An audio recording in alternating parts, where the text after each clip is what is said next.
All right, today we're going to do something a little different. We're taking a road trip, but it's a road trip back in time, back to suburban Maryland in the 1970s. We're going to let one person's really vivid childhood memories be our guide. So yeah, let's hit the road and check out this map of a world that's pretty much gone. And this line right here from Carlo Di Salvo, this is pretty much our starting point. There were so many places I got to go. It really sets the stage, you know? This whole journey is about family, about exploring your little corner of the world, and really about how those totally normal, everyday places you go to as a kid end up becoming these huge, unforgettable landmarks in your memory. Okay, so first things first. Before you can go anywhere, you need a ride, right?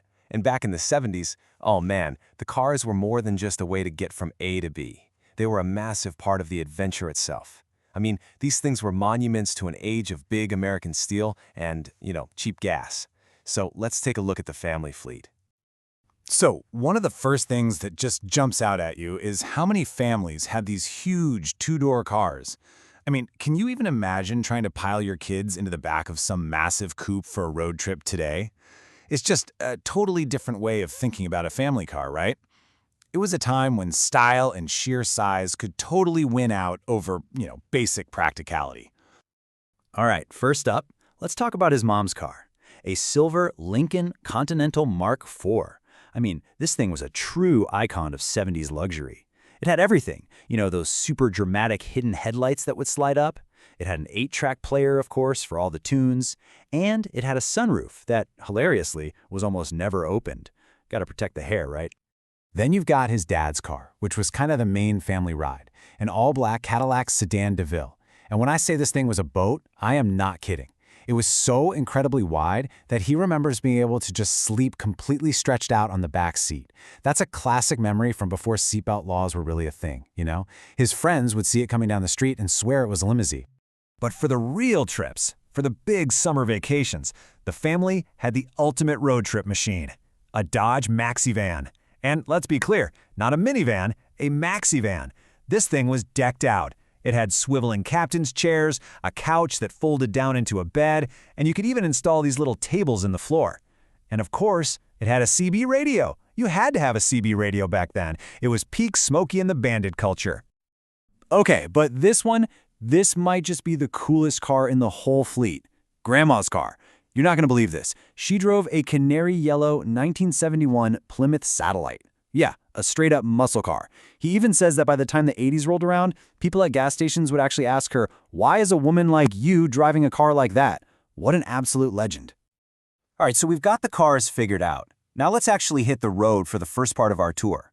We're going to cruise through his hometown, Bowie, Maryland, and check out some of the local spots that basically made up his entire world as a kid. So our first stop is a place called Geno's. Now, if you grew up anywhere in the Mid-Atlantic around this time, that name probably just unlocked some deep memories for you. It was a huge fast food chain, and it was actually co-founded by a Baltimore Colts football legend, Gino Marchetti. And here's where this gets funny. For the longest time, he thought that Gino in Geno's was actually Colonel Sanders' first name. And you know what? It makes total sense when you hear why. See, Geno's had this exclusive deal to sell Kentucky Fried Chicken in their area.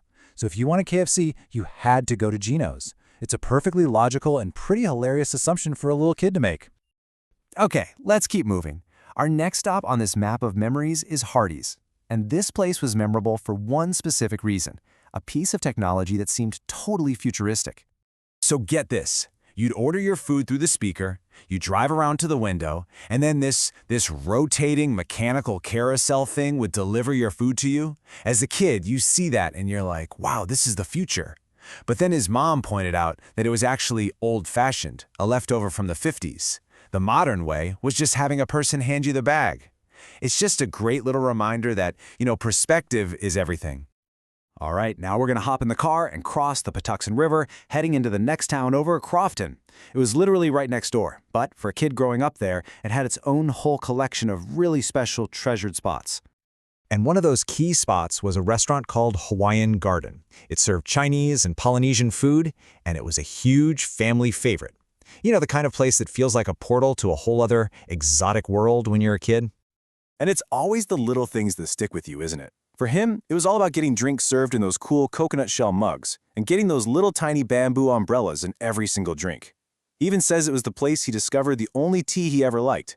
It's those small, sensory details that really burn a place into your memory forever.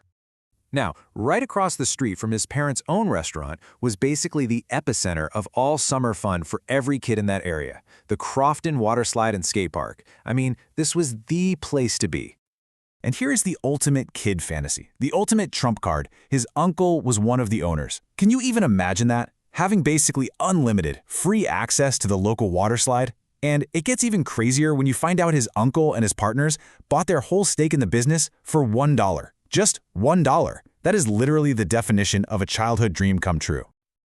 Okay, so we've covered all the local haunts. Now let's expand the map a little bit. It's time to follow the family as they pile into that awesome Dodge Maxi van and head out on the open road for those big, memorable summer vacations. So, one of his earliest, and I mean most vivid memories, comes from a family trip they took to Hershey Park in Pennsylvania, and he was only about 3 years old at the time. So, they're at the park, and his mom really wants him to go on the log flume ride with her. He was, understandably a little nervous, but she promised him. She swore to him that it wouldn't be scary. Not at all. So, what do you think happened next? Well, yeah, that big, fast, steep drop at the end, let's just say it was a little too much for a 3-year-old. He remembers the ride ending with him just in tears, hitting his mom on the arm and screaming this phrase over and over again. Probably a tough memory for his mom, but for the rest of us, it's a pretty hilarious and, honestly, a deeply relatable story. So when we pull back and look at this whole map we've just traveled, what are we really looking at? We're seeing that a childhood isn't just about how much time passes. It's a landscape, it's a map, drawn from all the places we went, the cars we rode in to get there, and the memories we made all along the way. You think about it. From Gino's, where he was convinced Colonel Sanders' first name was Gino, to that futuristic Hardee's drive-thru that was actually old news, all the way to that, let's call it traumatic, log flume ride at Hershey Park.